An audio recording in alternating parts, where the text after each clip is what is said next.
الحمد لله وكفى وسلام على عباده الذين اصطفى أما بعد أعوذ بالله من الشيطان الرجيم بسم الله الرحمن الرحيم وإذ أخذنا ميثاقكم ورفعنا فوقكم الطور خذوا ما آتيناكم بقوة واذكروا ما فيه لعلكم تتقون ثم توليتم من بعد ذلك فلولا فضل الله عليكم ورحمته لكنتم من الخاسرين ولقد علمتم الذين اعتدوا منكم في السبت فقلنا لهم كونوا قردة خاسئين فجعلناها نكالا لما بين يديها وما خلفها وموعظة للمتقين صدق الله العظيم.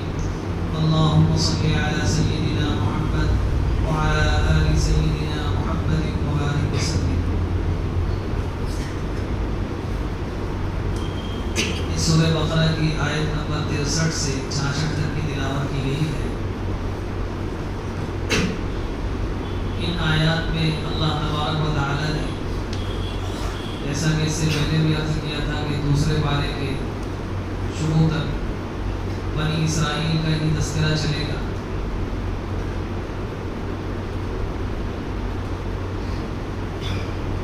بنی اسرائیل کا اللہ تبارک و تعالی نے یہ تذکرہ کیوں کیا ہے, پچھلی قوموں کے واقعات کیوں بیان فرمائے ہیں. وہ خود رسول اللہ صلی اللہ علیہ وسلم نے ارشاد فرمایا کہ دراصل جو خرابیاں ان کے اندر تھیں وہ تمہارے اندر بھی آئیں گی. لہذا یہ جو بنی اسرائیل کے واقعات قرآن میں اللہ تعالیٰ نے بیان فرمائے, اور جیسے ہی شروع ہوا قرآن پہلا پارہ بس کچھ ہی پاؤں پارے کے بعد سے بنی اسرائیل کا تذکرہ شروع ہو گیا اور تفصیل سے تذکرہ فرمایا. ہمیں ان کی تاریخ دیکھنے کی زیادہ ضرورت نہیں کہ انہوں نے کیا کیا کیا نہیں کیا. ان آیات کی روشنی میں ہمیں اپنی زندگی کا جائزہ لینا ہے کہ ہمارے اندر کیا کیا خرابیاں موجود ہیں. وہ ایمان والی قومیں جو خاندانی مسلمان ہوتی ہیں, جو خاندانی طور پر اللہ کے دین کو مانتی چلی آتی ہیں, پچھلی قوموں میں بھی اور اس امت میں بھی. جو بگاڑ خاندانی ایمان والوں میں پیدا ہو جاتا ہے وہ ہر زمانے میں وہی بگاڑ پیدا ہوتا ہے جو پچھلے پیدا ہوا تھا, وہی آج بھی زمانے میں پیدا ہوا. قرآن پاک میں ایک جگہ اللہ تعالیٰ نے ارشاد فرمایا أَلَمْ يَأْنِ لِلَّذِينَ آمَنُوا أَن تَخْشَعَ قُلُوبُهُمْ لِذِكْرِ اللَّهِ وَمَا نَزَلَ مِنَ الْحَقِّ.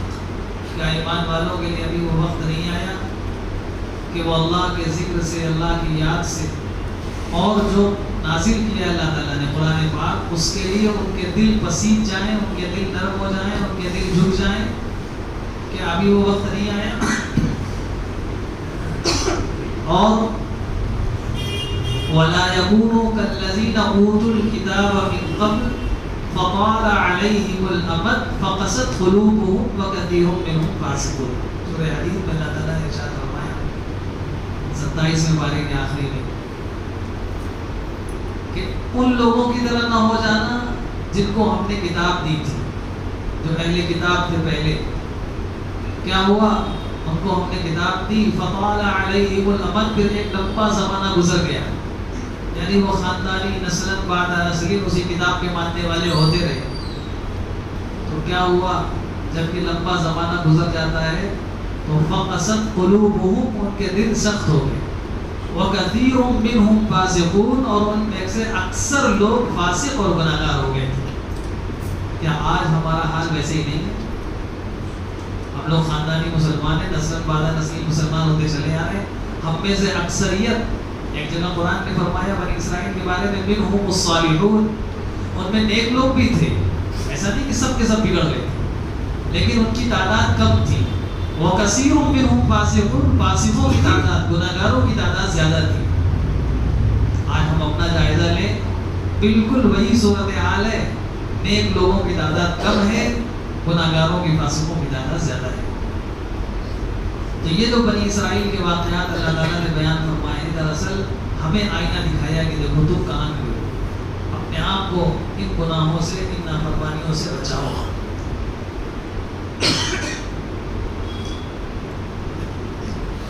آج جو آیات تلاوت کی ہیں اس میں اللہ تعالیٰ نے ارشاد فرمایا کہ ہم نے بنی اسرائیل سے یہ عہد لیا تھا، ان سے یہ وعدہ کیا تھا کہ ہم جو کتاب نازل کر رہے ہیں اس کتاب پر عمل کریں گے۔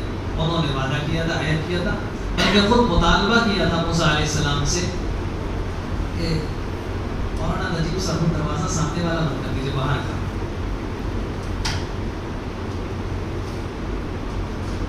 ان سے خود عہد لیا تھا۔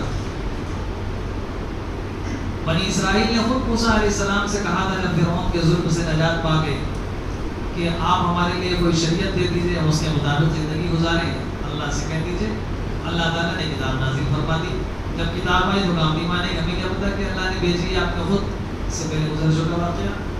تو پھر بنی اسرائیل میں سے ہی 70 لوگوں کو لے کر موسیٰ علیہ السلام پہاڑ پر گئے، وہاں اللہ تعالیٰ نے خود ان سے کلام کیا کہ ہاں یہ کتاب ہمیں نے دی ہے۔ اب وہاں سے واپس آئے، واپس آ کر کہا ان 70 لوگوں نے کہ ہاں ہم نے اللہ کا کلام سن لیا، یہ کتاب اللہ نے ہی نازل کی ہے اور اللہ تعالیٰ نے کہا ہے کہ اسی پر عمل کرو۔ اس کے ساتھ اپنی طرف سے ایک بات اور ملا دی، یہ کہا کہ جتنی باتوں پر عمل ہو سکے عمل کرنا، جو نہ ہو سکے کوئی بات نہیں چھوڑ۔ یہ اپنی طرف سے اس میں ملا دی، یہ جو 70 لوگ کہتے ہیں لوگ۔ اب اس میں موسیٰ علیہ السلام کی جو شریعت تھی اس میں سختی بہت تھی۔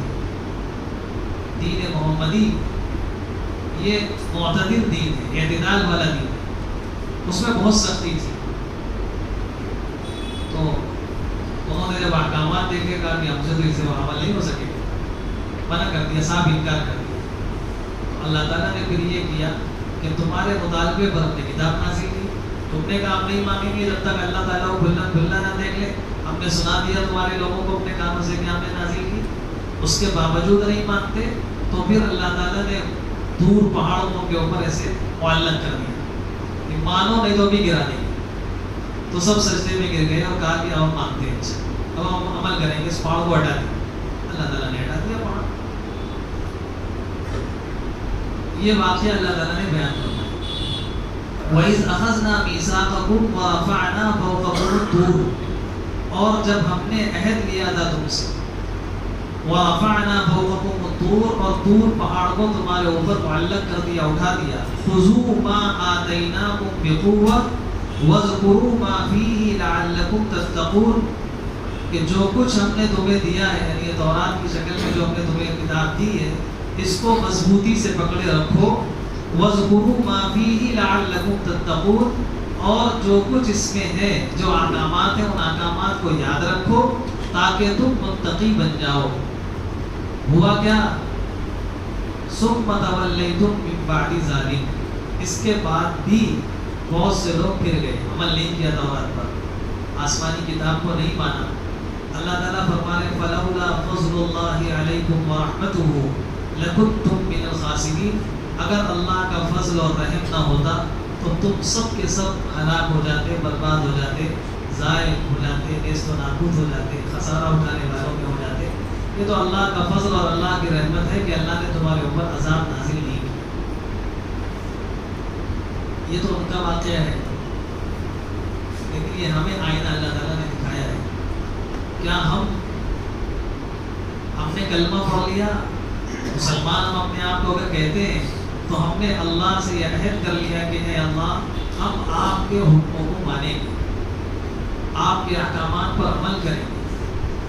اور قرآن نے تو کہا ہے کہ وہ شخص مومن نہیں ہے جو اللہ اور اس کے رسول کے فیصلوں کو تسلیم کرنے میں شک اور شبہ کرنے لگے، وہ مومن نہیں ہے، جس کو پس و پیش ہونے لگے مانے یا نہ مانے۔ فَلَا وَرَبِّكَ لَا يُؤْمِنُونَ، قسم کھا کر فرمایا کہ آپ اپنے رب کی قسم کھا کر کہہ دیجئے کہ مومن نہیں ہو سکتے۔ جو اللہ اور اس کے رسول فیصلہ کرتے ہیں اس کے مطابق زندگی گزارنی ہوگی۔ ہم کتنی زندگی گزار رہے ہیں؟ پھر کبھی کبھی ایسا ہوتا ہے کہ دور پہاڑ تو اللہ تعالیٰ نہیں اٹھائیں گے سر پر، لیکن مصیبتوں کے پہاڑ سر پر آ جاتے ہیں، مسائل اور پریشانیاں آ جاتی ہیں۔ ایسے موقع پر انسان کہتا ہے اللہ تعالیٰ ایک مصیبت ہٹا دیجیے، اب ہم آپ کے حکم پر زندگی گزاریں گے۔ آپ کے بتائے ہوئے طریقے پر چلیں گے، عاجزی کرتا ہے، اللہ سے توبہ کرتا ہے، استغفار کرتا ہے، وہ مصیبت ٹل جاتی ہے، پھر جیسی زندگی پہلی تھی ویسی ہونے لگتی ہے۔ یعنی جو حالت ان کی تھی وہی حالت آج ہماری ہے، بس تھوڑے سے حالات بدلے ہوئے۔ وہاں دور پہاڑ اٹھا تھا، یہاں کوئی اور آ جاتی مصیبتیں، انسان اللہ سے کہتا ہے ٹھیک ہے اچھا اب صحیح زندگی گزاریں گے، وہ حالات ختم ہوتے ہیں، پھر جیسی منمانی زندگی گزر رہی تھی گزرنے لگتی ہے۔ جب انسان اللہ کی نافرمانی کرتا ہے، گناہ کرتا ہے، تو اس وقت اگر اللہ تعالیٰ چاہیں تو اسی وقت سزا دیتے۔ زمین کے جس حصے میں انسان گناہ کر رہا ہے اس حصے کو حکم دے دے وہ حصہ پھٹ جائے اور انسان اس حصے کے اندر دھس جائے۔ جسم کے جس حصے سے گناہ کر رہا ہے اس حصے کو حکم دے دے وہ حصہ طلب ہو جائے، ضائع ہو جائے، اس کی طاقت ختم ہو جائے۔ لیکن اللہ پاک ایسا نہیں کرتے، کیوں؟ اللہ تعالیٰ کا فضل اور رحمت ہوتی ہے۔ فلولا فضل اللہ علیکم ورحمتہ، اپنے فضل اور رحم کی وجہ سے اللہ تعالیٰ فوراً پکڑ نہیں فرماتے کہ شاید بندہ باز آ جائے، شاید واپس آ جائے پلٹ کر۔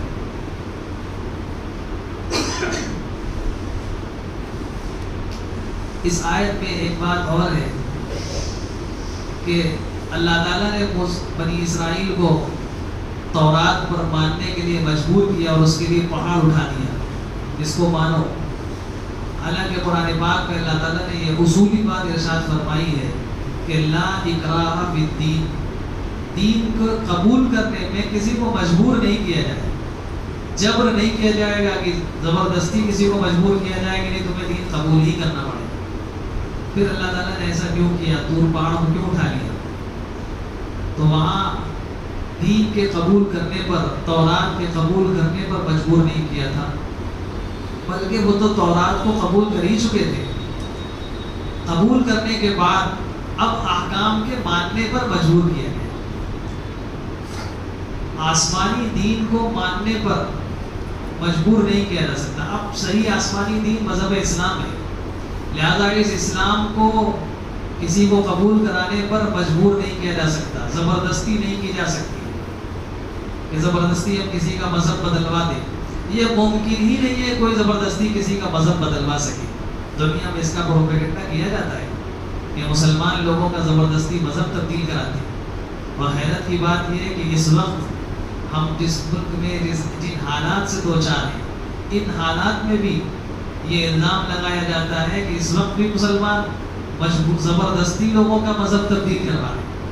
اور اس وقت مسلمانوں کی حالت اس ملک میں کیا ہے؟ کس کے پاس طاقت ہے زبردستی کسی کا مذہب تبدیل کرا سکے؟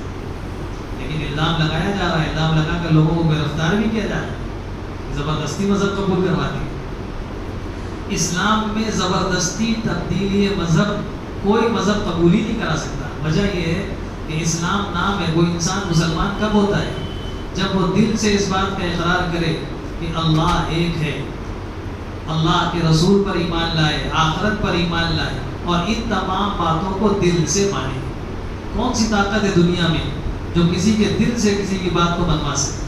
کوئی نہیں منوا سکتا دل سے کسی کو۔ زبان سے تو کہلوا سکتا ہے، مجبور کر کے کسی کو کچھ لگا دیا یا مجبور کر دیا، زبان سے کہہ سکتا ہے وہ، لیکن دل سے کوئی کسی کے بعد زبردستی نہیں نکلوا سکتا، یہ ناممکن ہے۔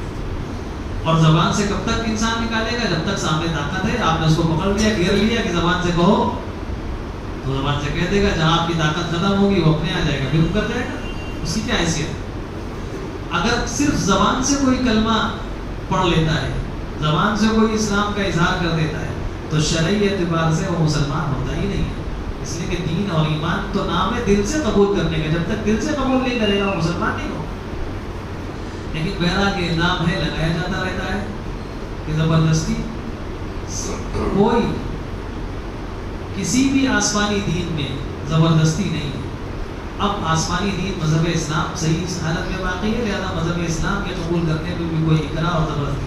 ہاں، جب مذہب قبول کر لے کوئی، اسلام قبول کر لے کوئی، اب اگر طاقت ہے تو اس کو مجبور کیا جائے گا کہ اسلامی احکامات پر عمل کرے۔ اگر اسلامی حکومت ہے تو اسلامی حکومت مجبور کرے گی، نماز کا وقت ہے تو نماز پڑھو، احکامات پر عمل کروائے گی۔ اسلام کوئی قبول نہیں کرتا تو زبردستی نہیں ہے، لیکن قبول کر لیا اب حکموں پر چلنا پڑے۔ مثال کے طور پہ دنیا کا کوئی ملک یہ کہتے کہ بھئی جس کو ہمارے ملک میں آنا ہے اس کو اجازت ہے وہ آئے، ہم اپنے ملک کی نیشنلٹی اس کو دے دیں گے.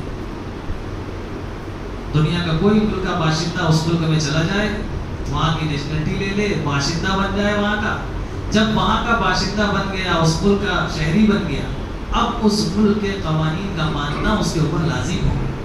وہ یہ نہیں کہہ سکتا کہ بھئی آپ ہمیں مجبور نہیں کر سکتے، ہم شہری تو بن جائیں گے لیکن ہم قوانین مانیں یا نہ مانیں اس پہ آپ مجبور نہیں کر سکتے. کوئی حکومت اس کو برداشت نہیں کرے گی کہ آپ حکومت یہ کہے کہ بھئی تمہیں شہری بننا ہے یا نہیں بننا، یہ تمہیں اختیار میں ہے. تم ہمارے ملک میں آنا چاہتے ہو، ویلکم ہے، آؤ. لیکن نہیں آنا چاہتے ہم زبردستی بھی نہیں بلاتے. لیکن جب آ گئے، ہمارے ملک کے شہری بن گئے، اب یہاں کا جو قانون ہوگا وہ ماننا پڑے گا. اسلام بھی یہی کہتا ہے، کسی کو آنے کی اسلام زبردستی نہیں کرتا کہ سارے لوگ مسلمان ہو جائیں. لیکن جب اسلام قبول کر لیا، اب اسلام کے احکامات پر عمل کرنا ہوگا. طاقت ہوگی، طاقت کے بل پر کروایا جائے گا. طاقت نہیں ہوگی، 4 درجے ہیں کہ بھئی زبان ہاتھ سے کہے، نہیں تو زبان سے کہے، نہیں تو 3 درجے دل سے کم برا سمجھے. اس کو دل سے روکنے کی طاقت ہو، دل سے روکے، برائیوں کو روکنے کی. تو اسلام قبول کرنے کے بعد تو زبردستی ہے، لیکن قبول کروانے میں کوئی زبردستی نہیں. یہاں بھی تورات قبول کر چکے تھے وہ، اب احکامات کہا تھا انہوں نے کہ ہم نہیں مانیں گے، بہت سخت ہے. تو احکامات کے ماننے پر ان کو مجبور کیا گیا کہ نہیں اب تو ماننا پڑے. جب قبول کر لیا ہے تو عمل بھی کرنا پڑے. دوسری بات، بہت سے لوگوں کو یہ ذہن میں بات ہوتی ہے کہ ہم کوئی اچھائی کا کام کریں گے یا نیکی کا کام کریں گے، اس کا بدلہ ہمیں آخرت میں ملے گا. اور اگر کوئی برائی کر لی، گناہ کر لیا، تو اس کی سزا آخرت میں ہوگی. یہ بھی ایک بڑی غلط فہمی ہے اور ہر زمانے کے آسمانی مذہب کے ماننے والوں میں پائی جاتی رہی ہے. آج ہم مسلمانوں کے اندر بھی ہے. قرآن پاک کی بے شمار آیات اور احادیث میں بے شمار احادیث اس بات کی طرف اشارہ کرتی ہیں کہ اس دنیا میں بھی اللہ تعالیٰ اعمال کا نتیجہ ظاہر فرماتے ہیں. نیک اعمال جو انسان کرے گا، جو انسان اچھی زندگی گزارے گا، اس دنیا میں بھی اس کو اللہ تعالیٰ اچھا بدلہ عطا فرمائیں گے. اور آخرت میں جو ملے گا تو کامل بدلہ تو آخرت میں ملے گا، لیکن اس دنیا میں بھی اس کا اثر ظاہر ہوگا. جو برائیاں انسان کرے گا، جو گناہ کرے گا، آخرت میں جو سزا ہوگی وہ تو ہوگی، اس دنیا میں بھی اس کے برے اثرات ظاہر ہوں گے. اس دنیا میں بھی اس کا وبال اور اس کی سزا اس کو ملے گی. اللہ تعالیٰ نے اس آیت میں بھی بیان فرمایا تم نے تورات کو نہیں مانا، ہم چاہتے تو تمہیں ہلاک اور برباد کر دیتے، لیکن ہلاک اور برباد کیوں نہیں کیا؟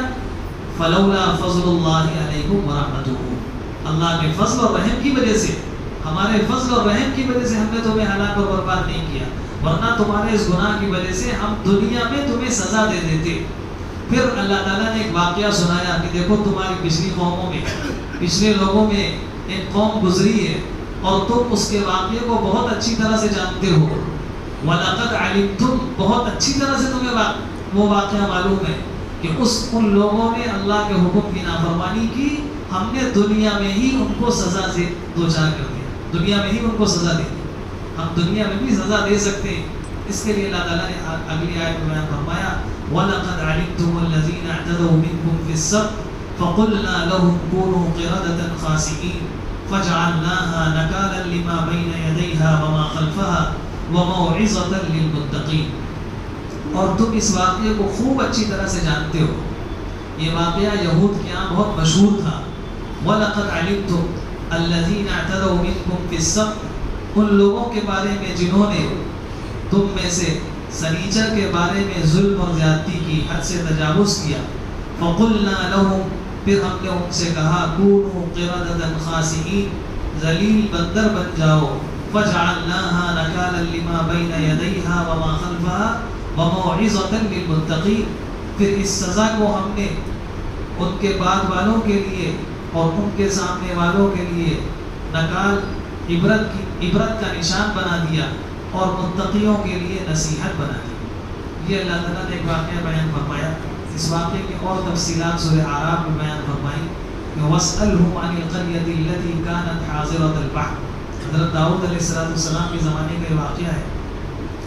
اللہ تعالیٰ نے بنی اسرائیل میں سنیچر کے دن کو خاص کر دیا تھا عبادت کے، اور یہ کہہ دیا تھا کہ اس دن کوئی دوسرا کام نہیں ہوگا، کوئی تجارت نہیں کرے گا، دکان نہیں کھولے گا، کھیتی باڑی نہیں کرے گا، شکار نہیں کرے گا، کچھ نہیں کرے گا. پورا دن سنیچر کا عبادت کے لیے وقف کرنا ہے، بس عبادت کرنی ہے. اور جو کوئی کام کرے گا، جو کہ احکامات اور کیا بہت سخت تھے، اتنی سخت سزا تھی کہ اگر سنیچر کے دن کسی نے کوئی اور دوسرا کام کر لیا، اس کی سزا تھی قتل، اس کو قتل کر دیا جائے گا. اتنی سخت سزا تھی. صرف عبادت کرنی ہے. تو لوگ عبادت کرتے رہے. حضرت داؤد علیہ السلام کا زمانہ یا وہی ہوتا ہے، لمبا زمانہ جب گزر جاتا ہے تو دل سخت ہو جاتے ہیں. ایک قوم تھی جو سمندر کے کنارے رہتی تھی، ان کا کام تھا مچھلیوں کا شکار کرنا. وہ اللہ کی نافرمانی کرتے تھے. جب انسان گناہ پر گناہ کرتا رہتا ہے اور اللہ کی نافرمانیاں کثرت سے کرتا ہے، تو پھر اللہ تعالیٰ گناہوں کے مواقع اس کے لیے اور آسان کر دیتے ہیں. جن لوگوں کو گناہ کرنا آسان لگنے لگے اور گناہ پر گناہ ان کے لیے کرنا آسان ہو جائے اور ان کو ایسا محسوس ہو کہ ہمیں کوئی پکڑ بھی نہیں رہا ہے، تو وہ پھر اللہ کی طرف سے بہت سخت آزمائش کا موقع آنے والا ہوتا ہے، بہت ڈر کا موقع ہوتا ہے کہ پھر اس کے بعد جو پکڑ ہوتی ہے وہ بہت سخت ہوتی ہے. اس لیے جس کو گناہوں کے مواقع آسانی سے ملے اور وہ آسانی سے گناہ کرنے لگے، کوئی روکنے ٹوکنے والا نہ ہو، تو پھر اس کو بہت زیادہ ڈرنے کی ضرورت ہے. کہیں ایسا نہ ہو عنقریب رسی کھینچ لی جائے اور سخت پکڑ اللہ کی طرف سے آئے. یہی ہوا. گناہوں کے گناہ کرتے رہتے تھے. اللہ تعالیٰ نے آزمائش بھیجی. کیا بھیجی؟ کہ شکار کرتے تھے مچھلیوں کا، تو پورے ہفتے مچھلیاں آتی ہی نہیں تھی. اور سنیچر کے دن مچھلیاں اوپر اتنی کثرت سے آتی تھی کہ سمندر میں بالکل سامنے نظر آتی تھی، ہاتھ ٹلے سے پکڑ لیا. اور سنیچر کے دن تو منع تھا، عبادت کرنے کا دن تھا، اس دن شکار نہیں کر سکتے تھے. دیکھتے تھے للچائی ہوئی نگاہوں سے کہ مچھلیاں آ رہی. پورے ہفتے کوشش کرتے تھے، ملتی نہیں تھی مچھلیاں. تو جب گناہ کر ہی رہے تھے تو انہوں نے تھوڑا اور کر لیا. لیکن ڈائریکٹ گناہ کرنے میں ڈرتے تھے کہ اس پکڑ لیں گے سامنے تو کچھ ڈر بھی تھا. تو ایک ہیلا اختیار کیا. ہیلا کیا اختیار کیا؟ سمندر سے ایک گڑھا بنایا، راستہ بنایا نالی ٹائپ کی، اور دور جا کر ایک گڑھا بنا دیا. اور سنیچر کے دن بیٹھ جاتے تھے، شکار نہیں کرتے تھے. مچھلی میں ذرا سا لکڑی سے ایسے کیا، وہ نالی سے ہوتی ہوئی مچھلی گڑھے میں آ گئی اور وہاں سے واپس سمندر میں نہیں جا سکتی. اس طرح سنیچر کے دن اچھی خاصی مچھلیاں گڑھے میں جمع کر لیتے تھے. اتوار کے دن آ کر اس کو آرام سے پکڑتے تھے، وہ مچھلیاں سب محفوظ ہو جاتی تھی اس میں. اس طرح سے انہوں نے ہیلا کر کے یہ مچھلیوں کا شکار کرنا شروع کیا. اس پر اللہ تعالیٰ نے ان کی سخت پکڑ فرمائی اور سب کے سب کو بندر بنا دیا. اور 3 دن کے بعد جتنے تھے سب مر گئے، یعنی حقیقی بندر بن گئے. چہرہ مست ہو گیا، پہچانتے تھے. صرف شکل و صورت بندر والی بنی تھی، دماغ ان کا انسانوں والا تھا. وہ دیکھ کر پہچانتے تھے، بول نہیں سکتے تھے. جب لوگ ان کے پاس آتے تھے کہتے تھے کہ کیا تم فلاں ہو، تو دیکھ کر سر ہلاتے تھے، روتے تھے. کہتے کہ آپ تمہیں سمجھاتے نہیں تھے، سر سے کہتے تھے. اور 3 دن کے بعد سب کے سب ہلاک اور برباد ہو گئے. یہ واقعہ اللہ تعالیٰ نے سنا کر ڈرایا کہ دیکھو ہم نے جو تمہارے اوپر عذاب نہیں بھیجا، ہم نے اپنا فضل کیا، رحم کیا. یہ مت سمجھو کہ ہم عذاب بھیج نہیں سکتے. عذاب ہم دنیا میں پہلے بھیج چکے ہیں، اور یہ واقعہ تو ہمیں خوب اچھی طرح سے معلوم ہے کہ ہم نے تمہارے لوگوں کو بندر بنا دیا تھا. وَلَقَدْ عَلِمْتُمْ قرآن میں آیا ہے کہ یعنی بہت ہی اچھی طرح سے تم یہ واقعہ جانتے ہو. مشہور تھا ان کے یہاں یہ واقعہ کہ تمہیں معلوم ہے جب ہم عذاب بھیج چکے ہیں تو اب میری نافرمانی سے ڈرو، مجھے ناراض نہ کرو، میرے حکموں کو مت توڑو. اس میں جب یہ قوم اس گناہ کے اندر مبتلا ہوئی، اس میں کچھ اچھے لوگ بھی تھے. 3 گروہ ہو گئے تھے. ایک گروہ تو وہ تھا جو مچھلیوں کا شکار اس طرح سے ہیلے سے کرتا تھا. ایک گروہ وہ تھا جو جس سے ان کو ان کی حالت پہ چھوڑ دیا تھا، یہ جاننے اور ان کا کام جائے. ایک گروہ وہ تھا جو ان کو سمجھاتا تھا کہ بھائی دیکھو یہ گناہ کا کام نہ کرو، یہ نافرمانی نہ کرو. اللہ تعالیٰ نے ان کی قرآن پاک میں تعریف کی ہے جو لوگ سمجھاتے تھے. وَإِذْ قَالَتْ أُمَّةٌ مِّنْهُمْ لِمَ تَعِظُونَ قَوْمًا اللَّهُ مُهْلِكُهُمْ أَوْ مُعَذِّبُهُمْ عَذَابًا شَدِيدًا. وَاسْأَلْهُمْ عَنِ الْقَرْيَةِ الَّتِي كَانَتْ حَاضِرَةَ الْبَحْرِ، اور آپ ان سے معلوم کیجئے اس بستی کے بارے میں جو سمندر کے کنارے آباد تھی. یعنی اللہ کے رسول صلی اللہ علیہ وسلم سے خطاب ہے، آپ ان سے خود پوچھ لیں. یہ واقعہ تو خوب اچھی طرح سے معلوم ہے. اِذْ يَعْدُونَ فِي السَّبْتِ، جب انہوں نے سنیچر کے دن کے بارے میں حد سے تجاوز کیا. اِذْ تَأْتِيهِمْ حِيتَانُهُمْ يَوْمَ سَبْتِهِمْ شُرَّعًا وَيَوْمَ لَا يَسْبِتُونَ لَا تَأْتِيهِمْ، کہ جس دن سنیچر ہوتا اس دن تو وہ مچھلیاں بالکل نہیں آتی. سنیچر کا دن ہوتا تو اس دن مچھلیاں خوب آتی، اور جس دن سنیچر نہیں ہوتا لا تأتیہم، کوئی مچھلی نہیں آتی، آتی نہیں تھی سمندر میں. جان ڈالے بیٹے کی مچھلی نہیں آتی. کذالک نبلوہم بما کانوا یفسقون، اسی طرح ہم آزماتے ہیں گناہگار لوگوں کو جو فسق کرتے ہیں. ہم فاسقوں کے لیے گناہوں کے راستے آسان کر دیتے ہیں، ان کو گناہوں کے مواقع میسر فرماتے ہیں. وَإِذْ قَالَتْ أُمَّةٌ مِّنْهُمْ لِمَ تَعِظُونَ قَوْمًا اللَّهُ مُهْلِكُهُمْ أَوْ مُعَذِّبُهُمْ عَذَابًا شَدِيدًا قَالُوا مَعْذِرَةً إِلَىٰ رَبِّكُمْ وَلَعَلَّهُمْ يَتَّقُونَ. تو ان میں سے ایک جماعت نے ان لوگوں سے کہا جو سمجھاتے تھے ان کو، ان سے کہا کہ لِمَ تَعِظُونَ قَوْمًا اللَّهُ مُهْلِكُهُمْ أَوْ مُعَذِّبُهُمْ عَذَابًا شَدِيدًا، تم ایسے لوگوں کو کیوں سمجھاتے ہو جن کو اللہ تعالیٰ ہلاک کرنے والے ہیں، جن کے اوپر سخت سزا ہونے والی ہے. یعنی ایسے گناہگار لوگوں کو تم کیوں سمجھاتے ہو، اللہ تعالیٰ خود ہلاک کرے گا، عذاب دیں گے. تو ان لوگوں نے جواب دیا معذرۃ الی ربکم، ہم جو ان کو نصیحت کرتے ہیں جو سمجھاتے ہیں وہ دو وجہ سے سمجھاتے ہیں. گناہگار سے گناہگار بندہ ہو تو گناہگار بندے سے نفرت نہیں کرنا چاہیے، اس کے غلط کام سے تو نفرت ہو، اس کے گناہوں سے نفرت ہو، اور کوشش آخری درجے تک یہ ہونی چاہیے کہ ہم اس کو سمجھاتے رہیں. باقی وہ اس کا معاملہ ہے، اللہ کا معاملہ ہے، اللہ کیا کریں گے. انسانوں کو حکم یہ ہے کہ انسان سمجھاتے رہیں. تو کہا ہم اس لیے سمجھاتے ہیں معذرۃ الی ربکم، ایک تو اللہ کے سامنے ہم جواب دے سکیں کہ اللہ ہم نے اپنا حق ادا کیا تھا، ہم نے ان کو اس گناہ سے روکنے کی کوشش کی تھی. دوسرا وَلَعَلَّهُمْ يَتَّقُونَ، شاید ان میں سے کچھ لوگ بچ جائیں گناہ سے. 12,000 تقریباً لوگ تھے، شاید کچھ ایسے ہو جو گناہ سے اس سے بچ جائیں. فَلَمَّا نَسُوا مَا ذُكِّرُوا بِهِ أَنجَيْنَا الَّذِينَ يَنْهُونَ عَنِ السُّوءِ وَأَخَذْنَا الَّذِينَ ظَلَمُوا بِعَذَابٍ بَئِيسٍ بِمَا كَانُوا يَفْسُقُونَ. انہوں نے نصیحت پر عمل نہیں کیا، نصیحت کو بھلا دیا، تو پھر اللہ تعالیٰ کی طرف سے عذاب آیا. کیوں عذاب آیا؟ اللہ نے فرمایا بِمَا كَانُوا يَفْسُقُونَ، ان کے گناہوں کی وجہ سے آیا. تو گناہوں کی سزا اللہ تعالیٰ اس دنیا میں بھی دیتے ہیں. فَلَمَّا عَتَوْا عَمَّا نُهُوا عَنْهُ قُلْنَا لَهُمْ كُونُوا قِرَدَةً خَاسِئِينَ. اللہ نے سب کو بندر بنا دیا. تو یہ آیات جو آج سورہ بقرہ کی تلاوت کی گئی، اس میں اللہ تعالیٰ نے جو بات ارشاد فرمائی وہ بنی اسرائیل کا جو واقعہ سنایا وہ دراصل ہماری حالت کا تذکرہ کیا. ہم نے بھی اللہ سے عہد کیا کہ ہم اے اللہ آپ کے پاک قرآن کو مانیں گے، آپ کے پاک کلام پر عمل کریں گے. ہم نے بھی عہد کیا کہ ہم دین پر چلیں گے، لیکن کتنا چل رہے ہیں، کتنا عمل کر رہے ہیں ہمارے سامنے. پھر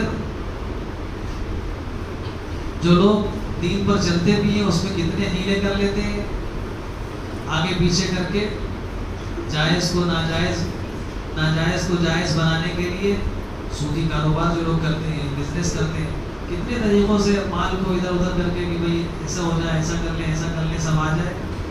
اللہ تعالیٰ کے یہاں سب کچھ دیکھا جا رہا ہے، لکھا جا رہا ہے، اور اللہ تعالیٰ اس دنیا میں گناہوں کی سزا دے سکتے ہیں. ہمیشہ اس کا استحضار رہنا چاہیے.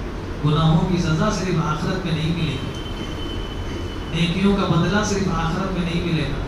اس دنیا میں بھی اللہ تعالیٰ گناہوں کی سزا بھی دیتے ہیں اور نیکیوں کا بدلہ. بلکہ دنیا میں انسان کے ساتھ جو کچھ ہوتا ہے، اچھا ہو یا برا، اس کے عمل کا نتیجہ ہوتا ہے. قرآن پاک میں اللہ تعالیٰ نے کئی آیات میں فرمایا کہ جو کچھ تمہارے ساتھ ہوتا ہے وہ تمہارے عملوں کا نتیجہ ہوتا ہے. اچھے عمل ہوتے ہیں، انسان اللہ تعالیٰ انسان کو بہت اچھی زندگی عطا کرتے ہیں، اور انسان جب گناہ کرتا ہے، اللہ کی نافرمانی کرتا ہے، تو اس کی بہت بری زندگی ہو جاتی ہے. اللہ تعالیٰ ہم سب کو گناہوں سے بچا کر نیکیوں کی زندگی گزارنے کی توفیق عطا فرمائے. اور اب مسخ تو نہیں ہوگا، یعنی ایسا نہیں کہ اس امت میں کسی کی شکل بندر بنا دی جائے، اس لیے کہ رسول اللہ صلی اللہ علیہ وسلم نے اپنی امت کے لیے دعا مانگی تھی کہ اللہ میری امت میں ایسا عذاب نہ دیجیے. لیکن بہت سے مفسرین نے لکھا ہے کہ انسان کا مزاج جس گناہ کے اندر انسان پڑ جاتا ہے، انسان کا مزاج پھر اس گناہ سے جو مماثل جانور ہوتا ہے اس جیسا بنا دیا جاتا ہے۔ وہ انسان بخیل ہوتا ہے، بخل کرتا ہے، تو بخل پہ جو جانور مشہور ہوتا ہے اس کا مزاج ویسے ہی بنا دیا جاتا ہے۔ کوئی بے حیائی اور بے شرمی والے کام کرتا ہے تو ویسے ہی بنا دیا جاتا ہے جو جانور اس کے لیے مشہور ہے۔ تو ایسے ہی جانوروں جیسا مزاج انسان کا بنا دیا جاتا ہے۔ اللہ تعالیٰ نے ہم سب کو انسان بنایا ہے، اللہ تعالیٰ ہم سب کو انسان بن کر زندگی گزارنے کی توفیق عطا فرمائے۔ خاص طور سے جو اعمال ہیں، اگر انسان نمازوں کی پابندی کرتا رہے، قرآن پاک کی تلاوت کرتا رہے، نمازوں کی پابندی اپنے وقت پر کرتا رہے، رمضان المبارک کے روزے رکھتا رہے، جو اعمال ضروری ہیں شریعت میں وہ کرتا رہے، تو انسان اس کی وجہ سے انسانیت سے باہر نہیں نکلتا۔ اللہ تعالیٰ بھی اس کی حفاظت فرماتے ہیں۔ گناہ تو انسان سے ہوں گے، گناہ ہو جائیں گے، اللہ توبہ کی توفیق دے دیں گے، توبہ کر لے گا انسان، پھر پاک صاف ہو جائے گا، لیکن انسانیت سے خارج نہیں ہوگا، جانور والی صفت اس کے اندر نہیں آئے گی۔ لیکن اگر ان اعمال سے دور ہو گیا جو ضروری اعمال ہیں، تو پھر دھیمے دھیمے انسان کا بالکل مزاج ہی بدل جاتا ہے۔ پھر اسی حالت میں اگر موت آ گئی تو آخرت تو بالکل تباہ ہو جاتی ہے۔ اللہ ہماری دنیا بھی بہتر بنائے، آخرت بھی بہتر بنائے۔ الحمدللہ رب العالمین، اللہم صلی علی سیدنا محمد وعلی آل سیدنا محمد وبارک وسلم۔ اللہم صلی علی سیدنا محمد وعلی آل سیدنا محمد وبارک وسلم۔ اللہم صلی علی سیدنا محمد وعلی آل سیدنا محمد وبارک وسلم۔ ربنا ظلمنا أنفسنا وإن لم تغفر لنا وترحمنا لنكونن من الخاسرين۔ ربنا آتنا في الدنيا حسنة وفي الآخرة حسنة وقنا عذاب النار وقنا عذاب النار وقنا عذاب النار۔ اے اللہ ہم سب کے گناہوں کو معاف فرما دیجیے، خطاؤں کو درگزر فرما دیجیے، خطاؤں کو درگزر فرما دیجیے، نیکی اور تقوی والی زندگی نصیب فرما دیجیے، نیکی اور تقوی والی زندگی نصیب فرما دیجیے۔ اے اللہ آپ کے پاک کلام کو تو ہم نے بھی چھوڑ رکھا ہے، آپ کے حکموں کو ہم نے بھی اللہ بہت زیادہ توڑا ہے۔ اے اللہ ہمارے اوپر مصیبتیں اور پریشانیوں کے پہاڑ نہ بھیجیے۔ اے اللہ اپنے حکموں پر زندگی گزارنے کی توفیق عطا فرمائیے۔ اے مالک گناہوں سے بچا لیجیے، نافرمانیوں سے بچا لیجیے، نافرمانیوں سے بچا لیجیے، نیکی اور تقوی والی زندگی نصیب فرما دیجیے۔ اپنے پاک کلام پر عمل کرنے کی توفیق عطا فرمائیے، دین پر چلنے کی توفیق عطا فرمائیے۔ ہر گناہ سے بچنا آسان فرما دیجیے، ہر گناہ سے بچنا آسان فرما دیجیے، ہر گناہ سے بچنا آسان فرما دیجیے، نیکیوں پر چلنا آسان فرما دیجیے۔ اے اللہ گناہوں کے مواقعوں سے حفاظت فرمائیے، گناہوں کی جگہوں سے حفاظت فرمائیے، گناہوں کی جگہوں سے حفاظت فرمائیے۔ اے اللہ ہمارے گناہوں کی وجہ سے ہمیں دنیا میں سزا نہ دیجیے، آخرت میں رسوا نہ کیجیے۔ اللہم لا تخزنی فإنک بی عالم ولا تعذبنی فإنک علی قادر ولا تعذبنی فإنک علی قادر۔ اے اللہ ہم سب کو اچھی زندگی نصیب فرمائیے۔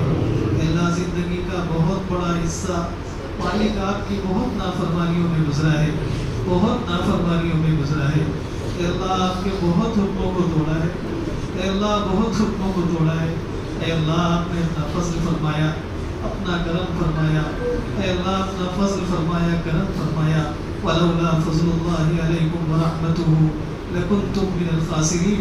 آپ کا فضل نہ ہوتا، آپ کی رحمت نہ ہوتی، ہم ہلاک اور برباد ہو چکے ہوتے۔